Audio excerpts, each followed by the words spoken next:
కన్న కొడుకునే శపించాడు ఈ నోవహు. అంటే తన శాపానికి కారణం ఎవరు చెప్పండి అసలు?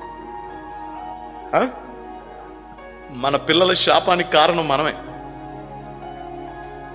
మళ్ళీ చెప్తున్నాను, మన పిల్లలు నాశనం అయిపోవడానికి, శాపగ్రస్తులు అయిపోవడానికి కారణం ఎవరో తెలుసా? నోవాహు ఒప్పుకున్నాడా, నేను తాగాను కదా, మత్తుడిని ఇలా చేశాను కదా, అందువల్ల ఈడు చూశాడు కదా, ఇలా జరిగింది కదా. మూలం ఎవరు? ప్రారంభించింది నువ్వా?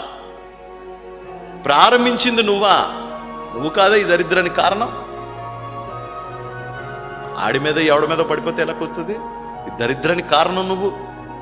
ఈ శాపగ్రస్తమైన జీవితానికి కారణం నువ్వు. వాళ్ళు అడుక్కు తినడానికి కారణం నువ్వు. వాళ్ళు రోడ్ల మీద ముష్టెత్తుకోవడానికి కారణం నువ్వు. ఎందుకు ఈ జీవితం వచ్చింది? నోవాహు తాగి నిద్రపోయాడు.